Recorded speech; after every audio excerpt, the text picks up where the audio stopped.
sunburn to punchy a perishing water hero runs.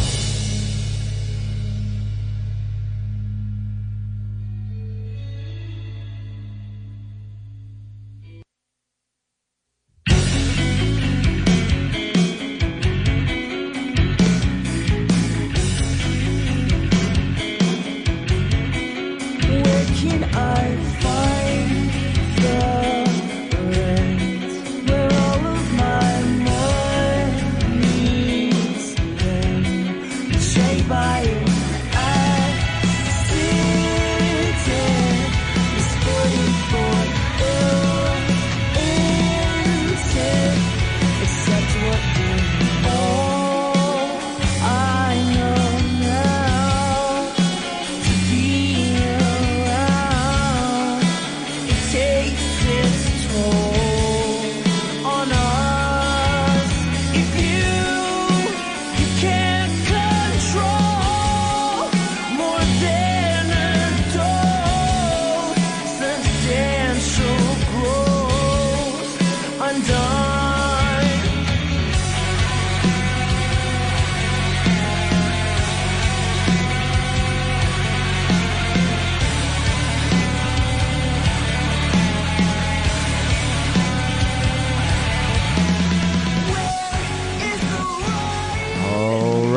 All right. This is Freethinker Radio on 90.1 KPFT Houston. My name is Derrick Bros. Thank you guys for tuning in. That was So Below with Perfect Scar and then a second song, Traction. You can find them at sosoonthetruth.com/bandcamp or .bandcamp.com, excuse me. And, well, I'm not here with my usual co-host, Micah. He's hanging out in LA right now doing some music promotion work out there. But I do have our usual producer, Johnny, in the studio. Hello. What's going on, brother?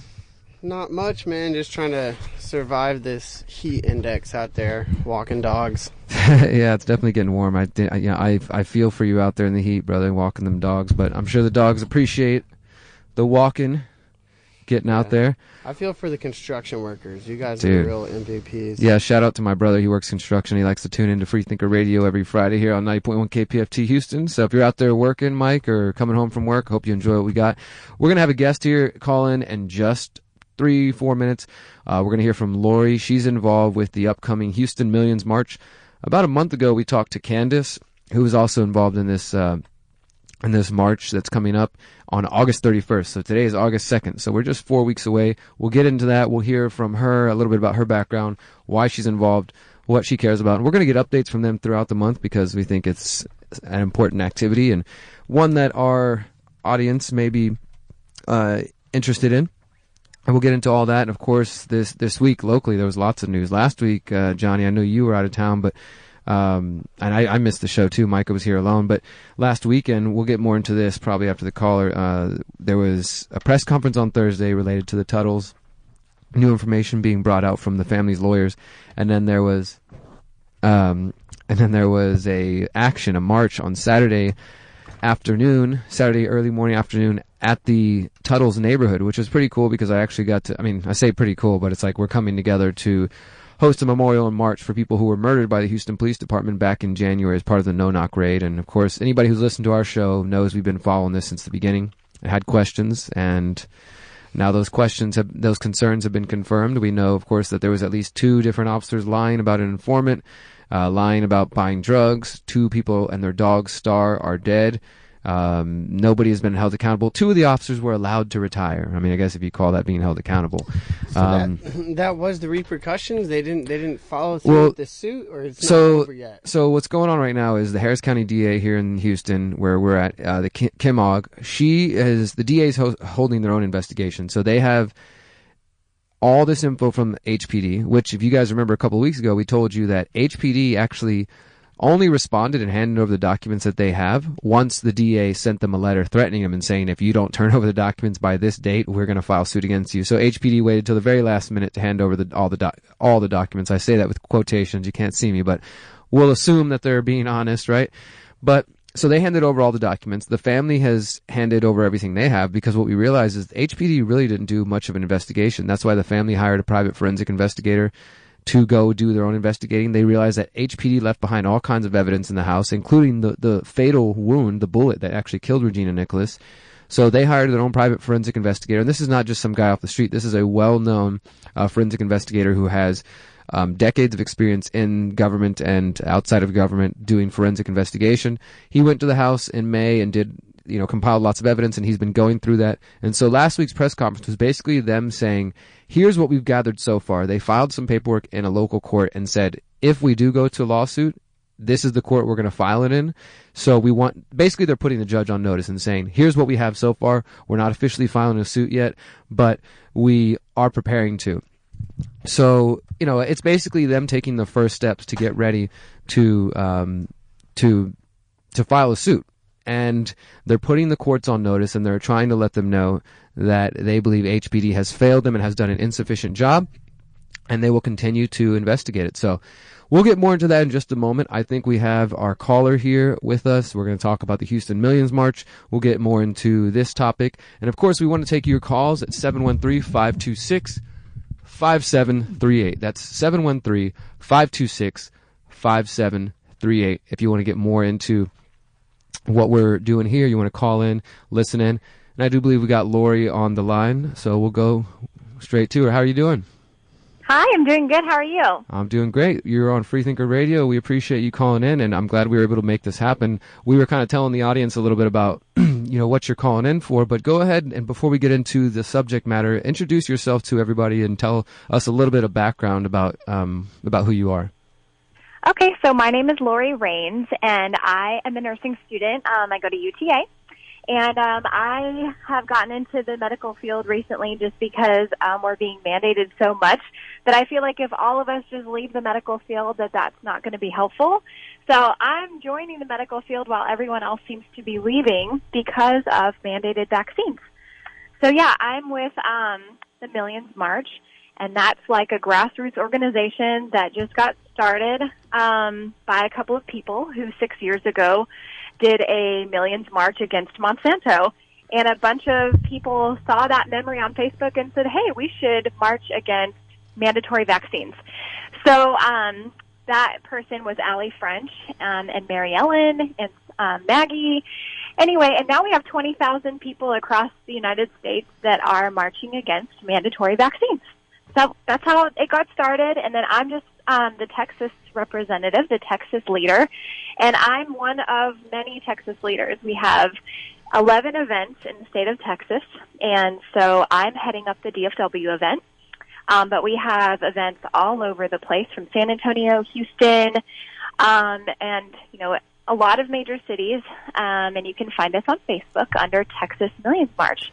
Awesome. So, let me know what you want to talk about. Yeah. Well, before we get into the details of the event and dissect that a little more, so you said you're a nursing student. Is that correct? I am. Awesome. Yep. So can you tell us a little bit about that? Like, is there, like, when you go, I mean, I'm kind of ignorant here, so excuse my ignorance, but if you're going to be a nursing student, do you focus on a particular area, or is it, the same training for nurses around the, all across the board? It's the same training. Just know that nurses can have a 2-year degree or a 4-year degree, and the nursing profession is pushing for the 4-year degree now. But in the past, you could be what's called an ADN, which is an associate's degree of nursing, and have a 2-year degree, become an RN, and work in a hospital. But now the hospitals are pushing for the 4-year degree, which is a BSN, so Bachelor's of Nursing. And that's what I'm getting, and I'll be finished with it soon. I'm in an accelerated program that's twice as fast, and it's awesome. But, yeah, we do our clinicals, and we have 4 years of training basically in kind of half the time. So the 4-year degree is what the hospitals will only be hiring for in the future. They're looking to do hospitals only with BSNs. To be magnet certified, it's like a hospital credential that a lot of hospitals are going for. And so in order to have that, they have to have 80% of what they're hiring now to have a BSN. Gotcha. Well, I appreciate that info. So let's get into the action itself. Now, I think this might be your first time either tuning in. I know definitely it's your first time calling in, but I told you a little bit beforehand. We talk about this issue fairly often. For our show here, the position that we've typically taken, and the reason that we're supporting this is that, we believe in bodily autonomy, and we do believe, your body, your choice all across the board, and we apply that to this issue. Now we have callers, and I'm sure listeners right now who are hearing this and might be getting a little upset, just even the idea that we could propose that people shouldn't be forced to be vaccinated.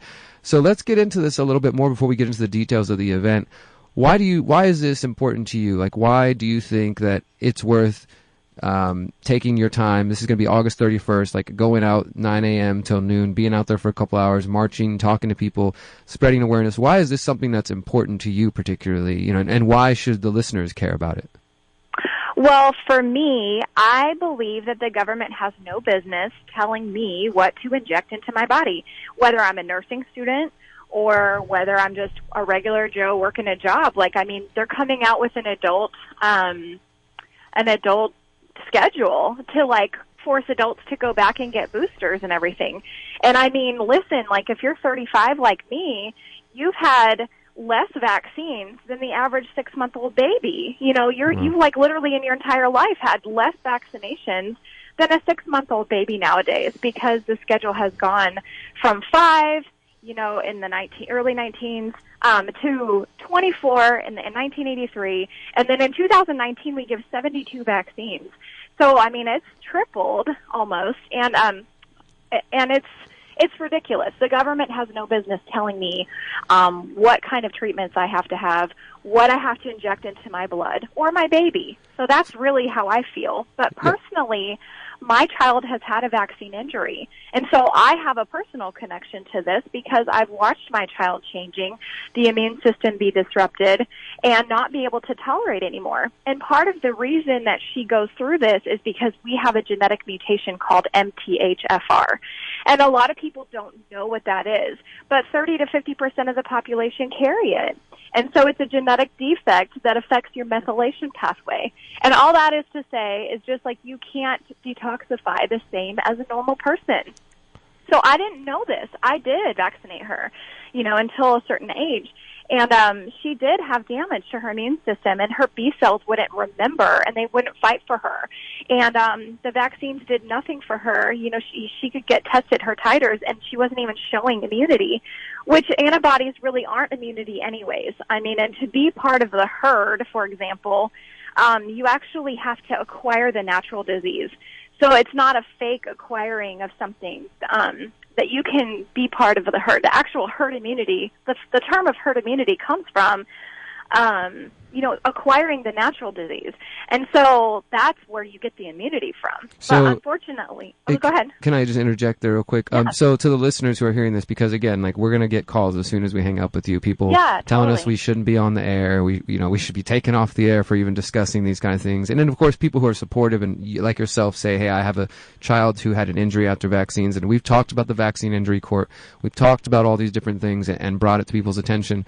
But the response, which you're kind of getting into, is typically, well, look, we have to have herd immunity. If, your kid's not vaccinated, well, then you're putting the collective good at risk, where we tend to side, I would say, for sure, I tend to side on individual rights, individual liberties, that the individual is the minority that's always under threat, because people get this good intentions, want to do good for the world, mentality, and along with that, they're willing to do whatever they think is best for the greater good, even if that means sacrificing individual liberties. In this case, that means, well, if we have to violate your, self-ownership and your Fourth Amendment to come forcibly vaccinate you or fine you like they're doing in Brooklyn, or potentially take your children from you, that's fine as long as the rest of the whole is good, and that's because they believe in this idea of herd immunity. And so what you're saying is that herd immunity only applies when you actually naturally come across the disease, not through vaccinations. Is that correct? Yes, and there is a Harvard toxicologist that has a fascinating YouTube about this, where she teaches people for about an hour,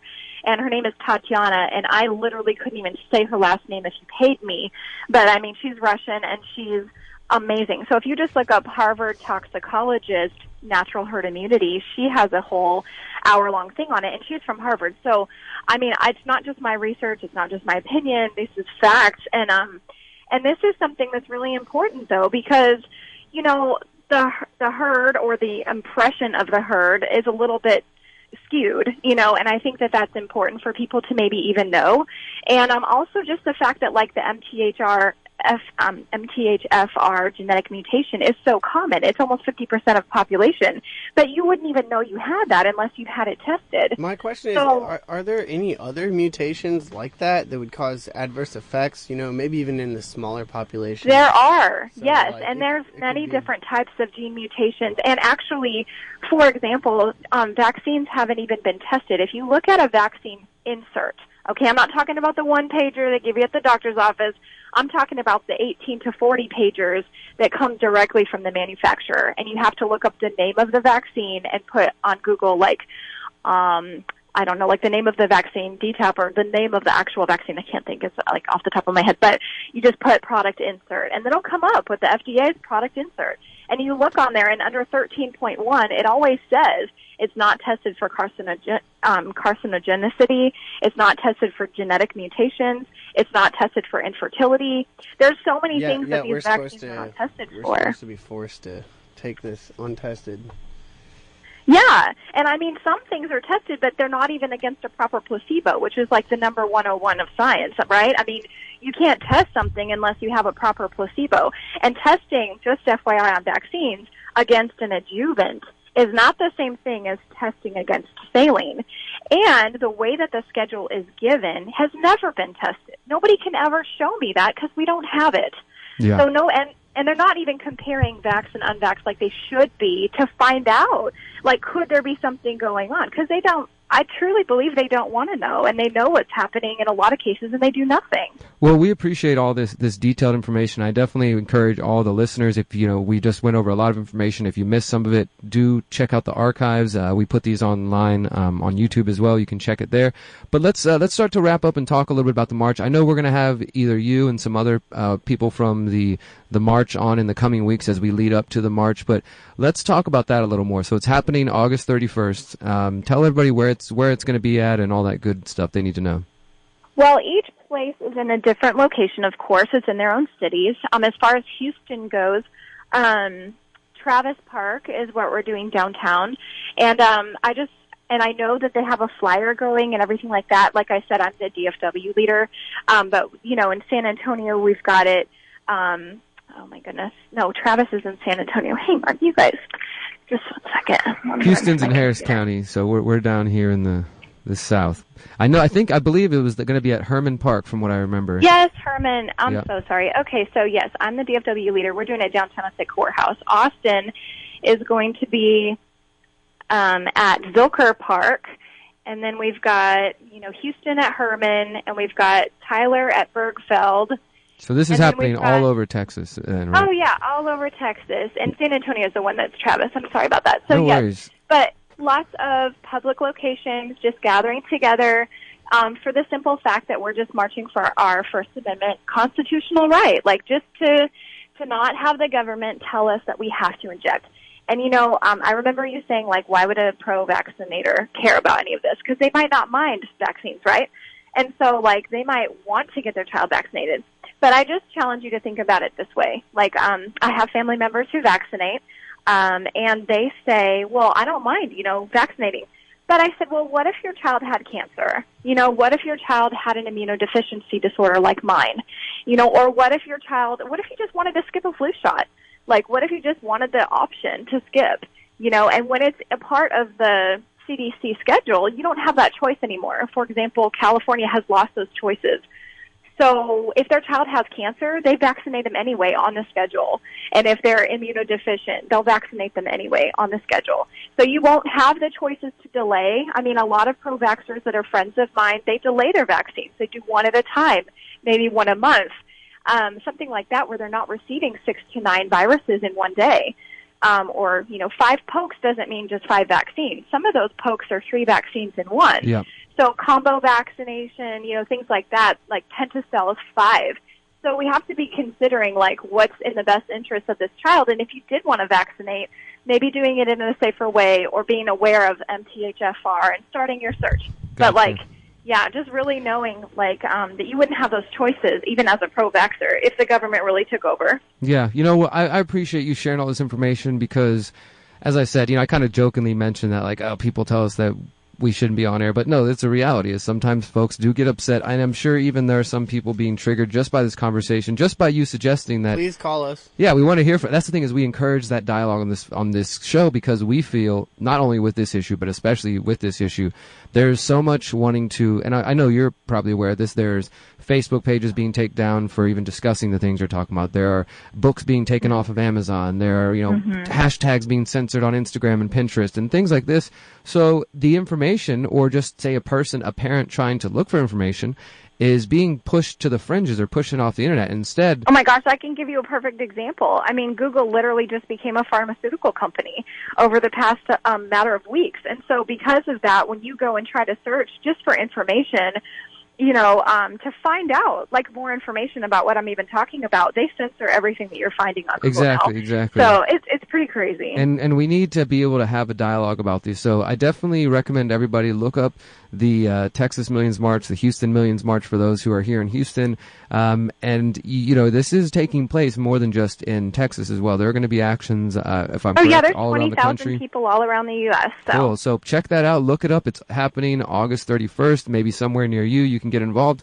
And we do invite anybody who has questions, concerns, or disagreements with the information you just heard to call in. We appreciate you calling in. Lori, anything else you want to leave the audience with? No, thanks so much. Oh, one more thing, actually. Yes, there's a link. And if you want to look up any information that I've said, feel free to look up that Harvard lady, Tatiana, the toxicologist. But go to learntherisk.org. Learntherisk.org has lots of science, and it'll just be a good starting place for you. Cool. Well, thank you so much for calling in, Lori. We appreciate it, and thank you for sharing your nursing experience with us. We'll talk to you soon. Yeah, no problem. Thanks so much. Bye-bye.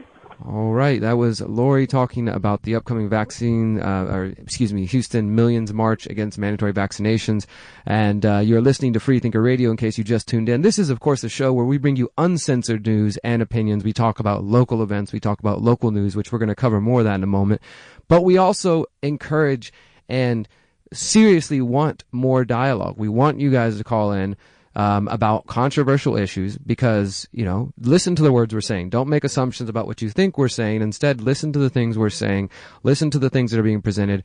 Ask yourself what you think about this. Do your own research. Come to your own conclusions. That is the definition of a free thinker.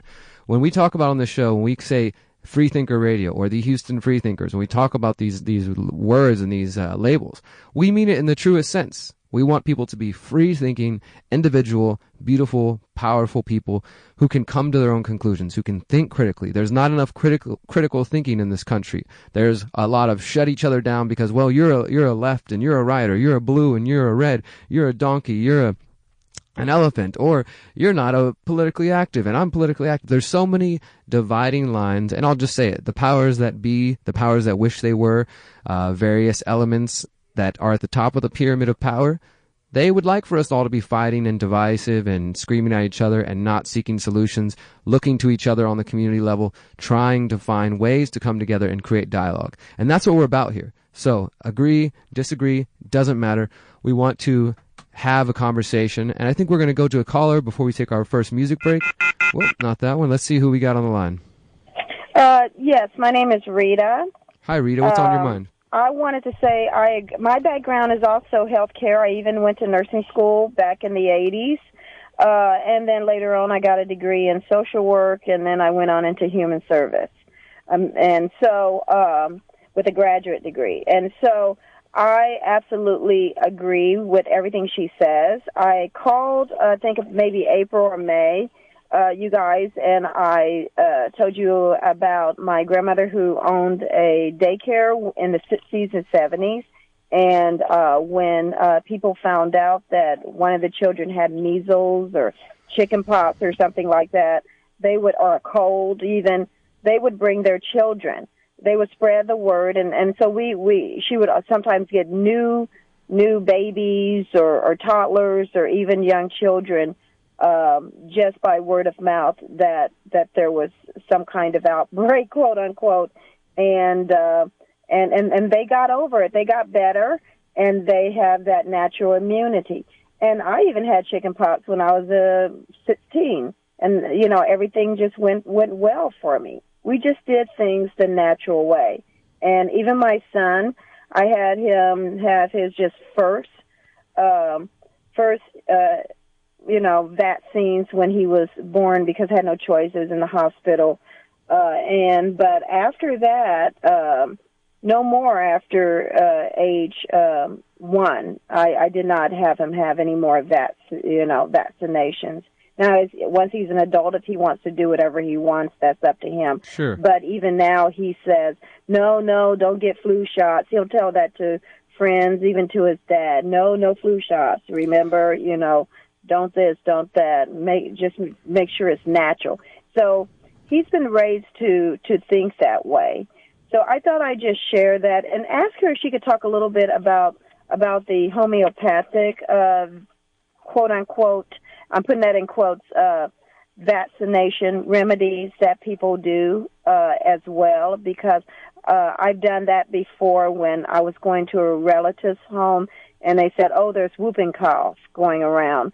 And so I went through that treatment for a bit, and the people were fine with it, but still, it was just very frustrating. So I thought I'll just leave it, and I won't hang up and have her talk some more about it. Can I ask you a quick question before you hang up? We appreciate your call. So are you still involved in the nursing industry?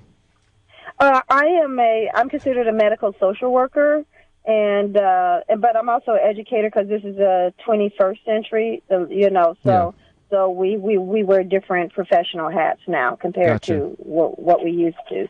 And so when I went to UT, and the 4-year was just beginning, but there were still hospital training nurses during that time period in the 80s.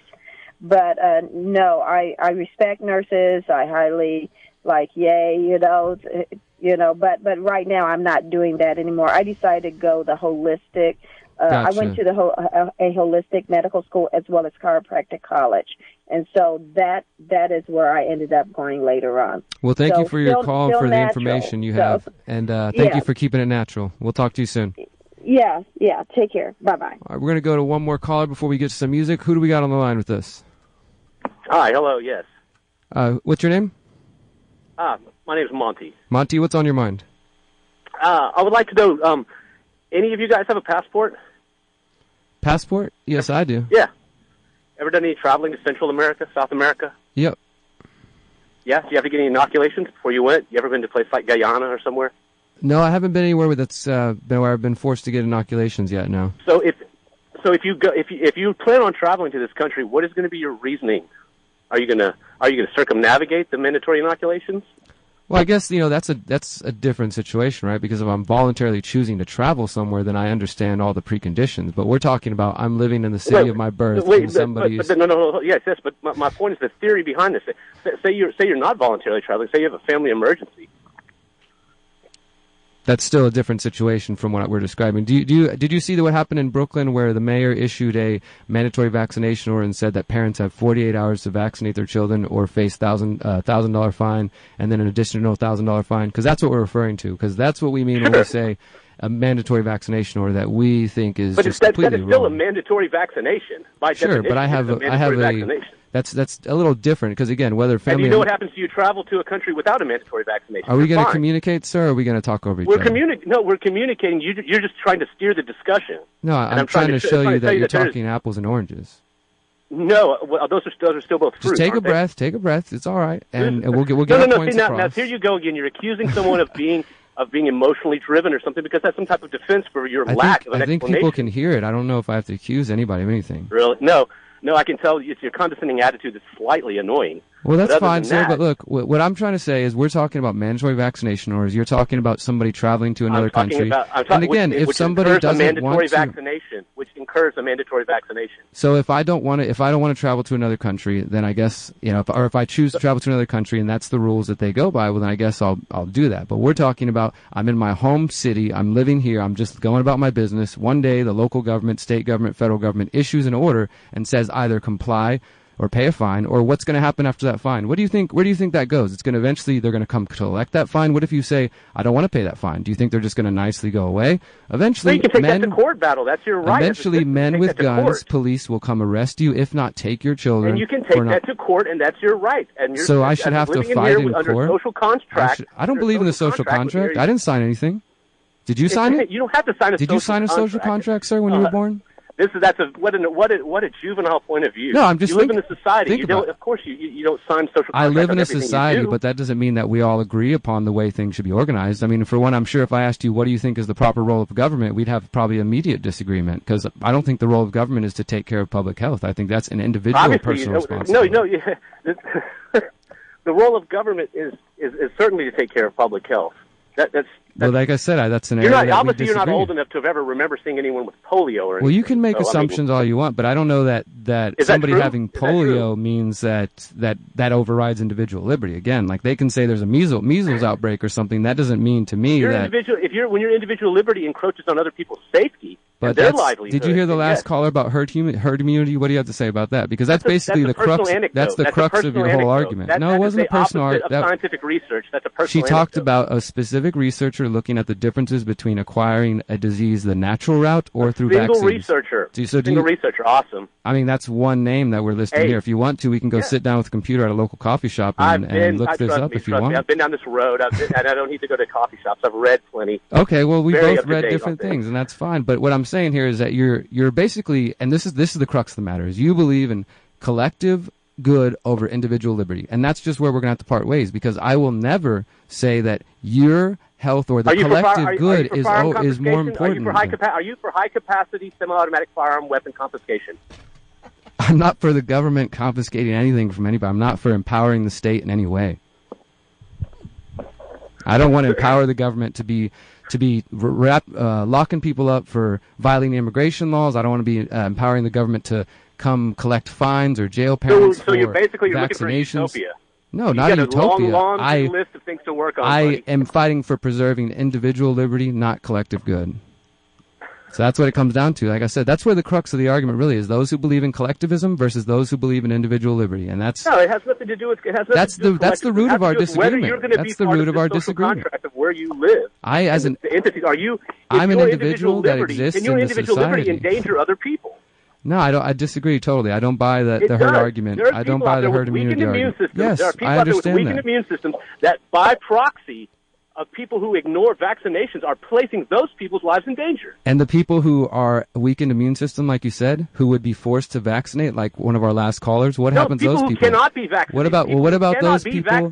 What about those people who have weak immune systems? But their immune systems are so compromised. I heard you. Now you're going to listen to me. We're being kind enough and letting you rant and yell on our show. So just pause for a moment and let me respond to you.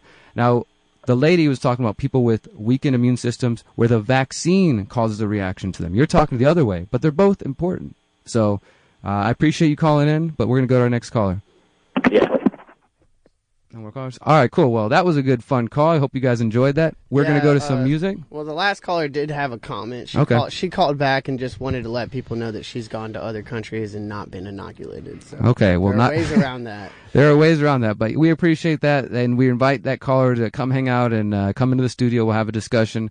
We're over here off Lovett Street in Montrose. But you can call in after this music break at 713-526-5738. We're going to talk about the Tuttle Raid. We're going to talk about, I confronted the mayor again about 5G last night, and wouldn't you know it, he ran away. And maybe we'll talk some more vaccines, but right now we're going to listen to, what we got, Johnny? This is Mr. Nick Zachariah, a local Houston artist. He's about to go on tour, and he's been a really fun member of the community, so I'm happy to play this. This is called Back in Those Days. Check it out.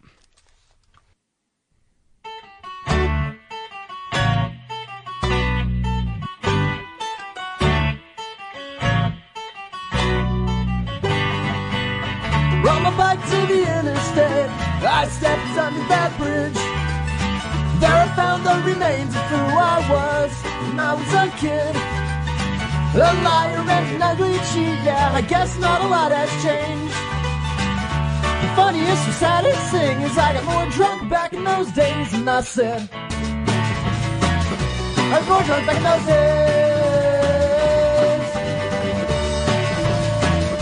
I was more drunk back in those days.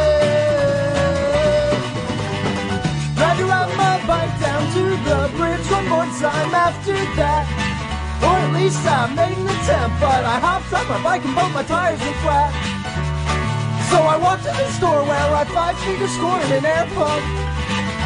Someone stole my bike by the time that I walked back, 'cause life's just like that. I'm going right back in those days.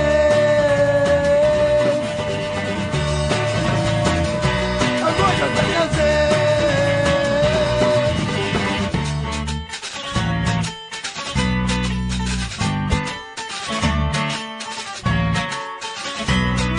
Bring it up, bring it up, bring it up, bring it up.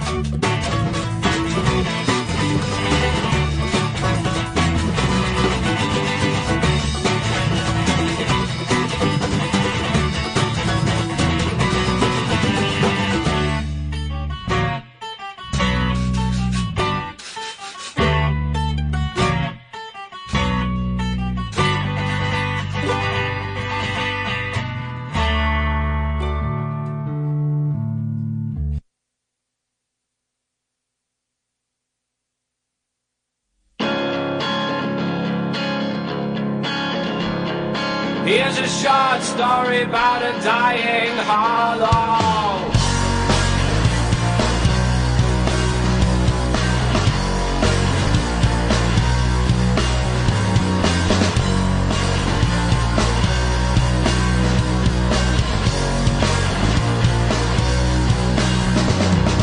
Hello, nature's revenge. Took my fun again. Now my race is run on my merry way.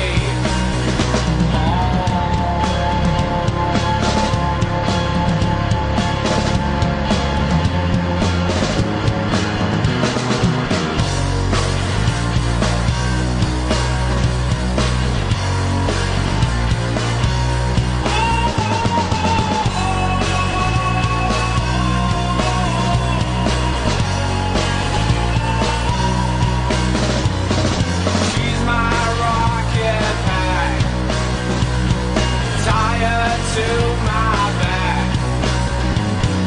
Beat me at the sun on my merry way.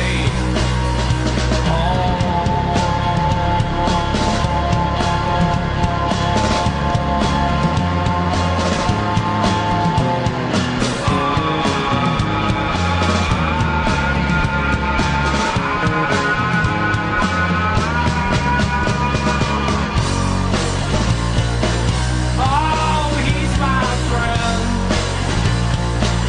He says it's good to pretend.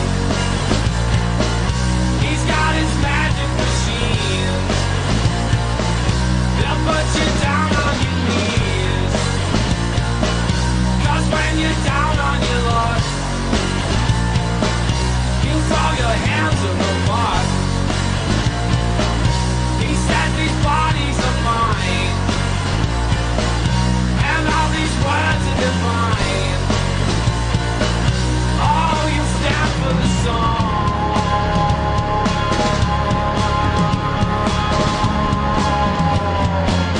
Oh, you wanna go home.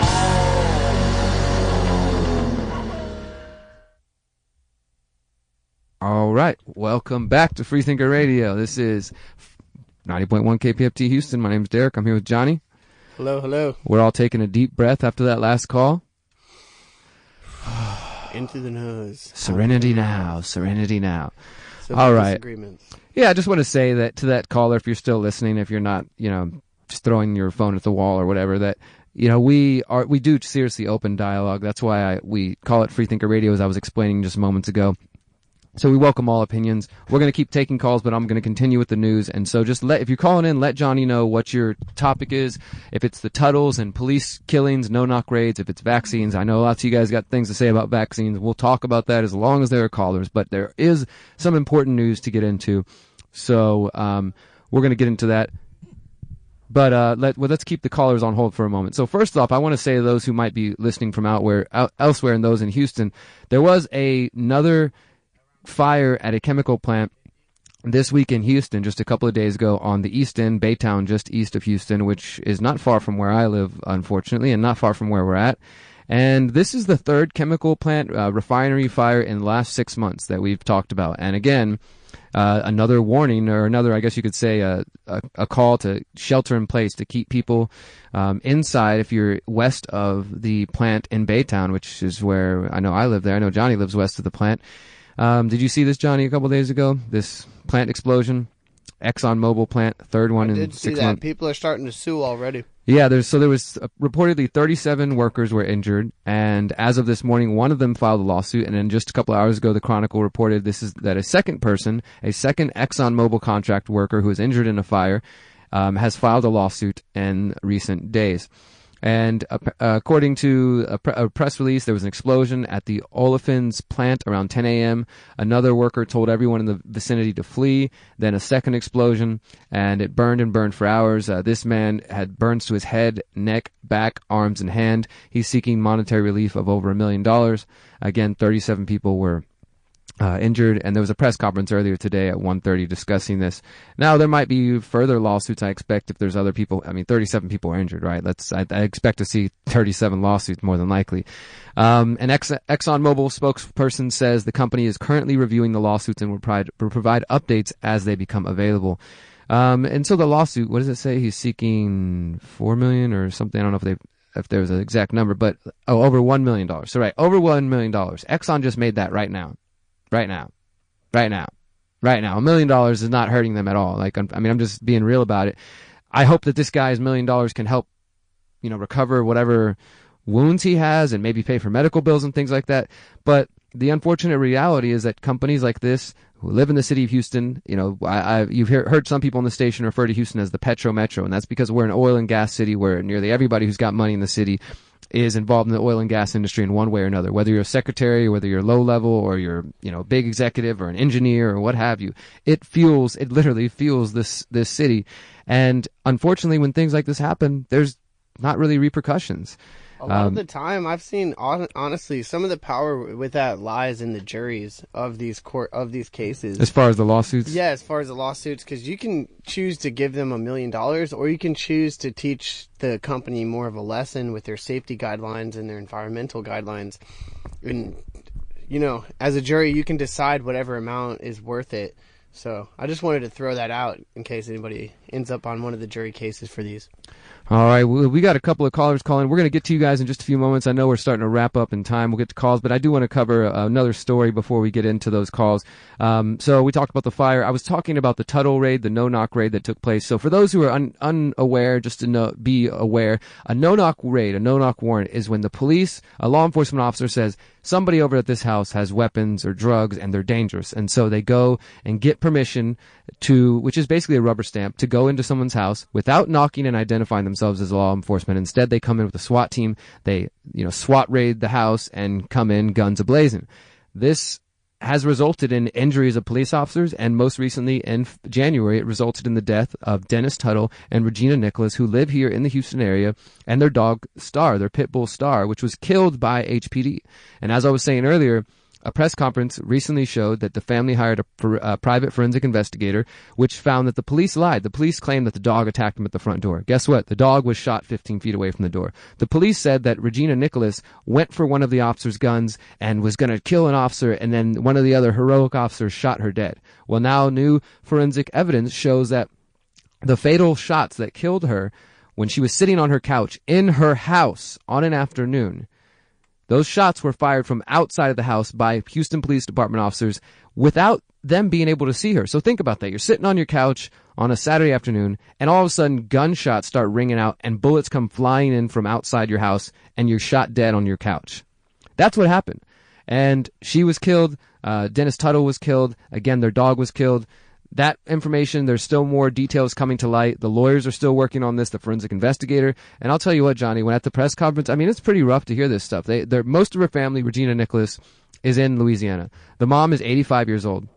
The brother was there. His name is John. And John spoke for the family and just seemed like a real simple, Southern family who one day wake up and hear that their daughters and sister's been killed, and not only that, but that the news is calling them dirtbags and drug dealers and violent criminals. And so now the mom is literally on a mission. She's 85 years old, and she told her son, I hope I live another year to help clear her name. That's her goal, is just to clear her daughter's name. And, you know, you notice the pictures that they're using of Dennis Tuttle and Regina Nicholas. They're using their driver's license photos, which nobody's driver's license photo ever looks good. So I even saw somebody comment today, oh, are you sure they're not criminals? Because that looks like a mugshot. Like, that's what they want people to think, though. Instead of having a picture of them smiling with their dogs or their families. Their neighbors came out right after that situation happened and had nothing but good things to Exactly. And so we went there on this past Saturday. There was a march. We went into the community, held it was a march, but also the cool thing about We the People Organize, and we've interviewed Hai on this show a couple times. Go to wethepeopleorganize.com to find out more about this case. And there's going to be more actions coming up for those of you who missed the last one. I think on the 22nd of this month, there's going to be another march. But he wanted to hold a memorial because, you know, the thing is, after HPD came out and called them criminals, called them dirtbags, still to this day, the chief of police out here in Houston, Art Acevedo, they still are repeating the story that they were drug dealers, you know, until it gets, you know, figured out in the investigation. So the family's never been apologized to. I should note that when the press conference was held, when president of the police union, Joe Gimaldi, you know, said, we're coming after those of you who are talking crap about us. And, you know, they just put this whole very aggressive tone. Instead of saying, we're going to get to the bottom of whatever happened, they called them dirtbags. Go back and look at that clip, and what you'll see is Mayor Sylvester Turner standing behind him, 2 other council members standing there, and none of those council members, none of them, not the mayor, none of them have reached out to the family, have apologized for being there, for, you know, standing next to HPD as they claim these things, because we live in a city, and this is most places, where the police lobby is basically seen as unquestionable, where people are afraid, especially politicians who want to get elected, are afraid to call out the cops, and so they stand with them. And then, of course, once the lies come out, where's the mayor? Nothing. Silence. Where's the council members? Silence. The family just wants truth. They want justice. They were killed. This could happen to anyone. Yeah, they claimed this police officer lied and said they had black tar, heroin, and guns there. Nothing of the case was there. And so those people are dead, and we're going to continue to talk about it every week until the truth comes out. Hopefully the DA's investigation leads somewhere. Hopefully the DOJ investigation leads somewhere. But if not, we will stay on it. And honestly, I'm going to go back to that neighborhood and try to interview some of the neighbors, because the neighbors had a lot to say. And all good things about the Tuttles, but they definitely, I think there's more details than have been released publicly, and there might be some people who are afraid to talk. All right, well, we're going to go to our buddy MOD. We got a few minutes. We'll talk with him. And if you want to call in, 713-526-5738. What's going on, brother? What's on your mind? Hello. What you got for us today? I have to say, you got it, Derek. You know how to stand up for yourself. I'm very proud of you. You talking about that caller? I'm not one to call in and chastise the previous caller, but just the way you handle yourself, I would say I'm impressed. So that's all. I mean, I'm not going to blow any more smoke up your dress. Hey, I appreciate it. I don't like smoke up my dress, but you know what I mean. Was I wrong to say? And again, like, I don't want to sit here and talk bad about our previous callers, because we want everybody to call in. But I mean, was I wrong to make the statement that this gentleman seemed a bit emotional or frustrated, which is typical. People get frustrated and upset about these issues. Right. Well, I mean, we all get passionate about our ideas, wants, and values, right? And you know, when someone forces their values, their ideas, and wants, you know, how they understand things onto somebody else, they themselves are a slave to another.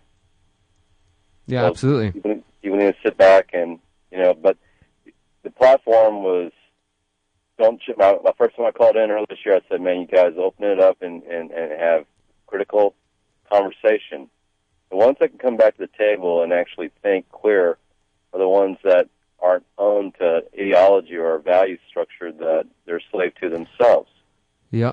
Well, we only got a few minutes, brother, so I want to ask you a question this time. Go for it. So I kind of think I know where you're going to go, but I think you'll have some insight to this. So what I was saying to the caller, because we've had these conversations a lot, and I realize that it really comes down to whether you believe that the collective good is more important than individual liberty and individual freedom. What do you think about that whole discussion there, the kind of eternal struggle between collectivism and individual liberty? Well, in these times, the concept is a good idea, but the founders, the framers that bring this narrative, Derek, have other interests. And those narratives are steered through our social media and our social dialect, our social conscience. So the concept is good, but anyone that has a simple 2 cents for a brain understands what mercury, alloys, additives to our shots for the last 30 years have nothing to do with helping. It causes autism. And the studies are out there. That's why these nurses are quitting. So we have a hard time, thinking for ourselves, and we take the easy. Some of us take the easy, and they stand behind it aggressively without even having the critical thinking for themselves. So if you cut your nose off short just because you find the easy for the collective, then it's hard to talk to those kind of people, as you just witnessed. Yeah. All right, brother. Well, we're going to have to cut it there for today because we're about to wrap up. But, please keep listening and calling in when you can. We always appreciate your insight, and we'll be back on Monday. No problem, but we're going on a campaign next week, right? Yep. Okay. They said that earlier, thanks, Derrick, that I won't set my child on fire just to give you, your child, a sense of safety, or I can't remember what it was. You had a guest on not too long ago. It was awesome. All right, thank you. All right, brother, appreciate it. Right, peace. We got one more caller for the day. Who's with us? This is Dennis. How you doing, Dennis? What's on your mind? I'm good. I just had a couple comments about the Tuttle situation. Yeah, I appreciate it. Let's hear what you got. Okay, well, I've followed this, and I've read with as much detail as I could about what happened. And there's just some bizarre things, all around. It's kind of like, am I wrong to say we're not 4 police officers injured? Was not that a fact? No, that's definitely. I think that none of us want to see anybody hurt, right? No. What I'm saying is,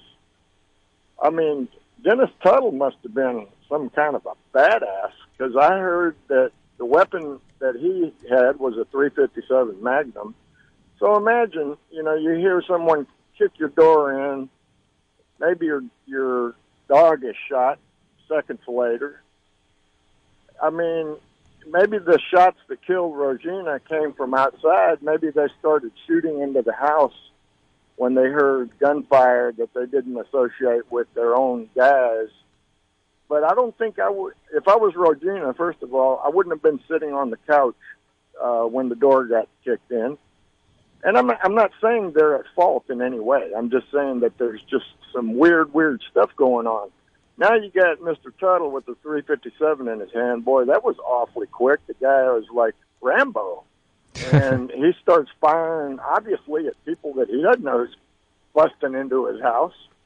I just find it amazing that I'm assuming that he's the one that wounded 4 officers. I guess they're wearing jackets and all. Yeah, apparently he was. They didn't go down into the daisy field. Apparently he was an excellent shot and was able to get off 4 different shots before. Astounding, and I think it stinks to high heaven all around that this has happened. But it's like, wow, if I was, investigating this scenario after the fact, there's just some amazing stuff that happened. That's all I got. I'm going to get off the line and let you guys keep talking. Excellent show, guys. Thank you so much for listening. Thank you very much. All right, everybody. Well, this has been another edition of Freethinker Radio here on 90.1 KPFT Houston, where, again, we bring you uncensored news, local events, local music, and, of course, we let you express yourself, even if you hate what we have to say or we don't get along. But it's especially, yeah, exactly. We look forward to that. It's always a good time, but we're going to jam out a little bit before we get out of here. Listen in on Monday, and next Friday we got a big music announcement, big show to announce that we're involved with. You're not going to want to miss it, so stay tuned. Until next time, remember, you are powerful, you are beautiful, you are free. Peace.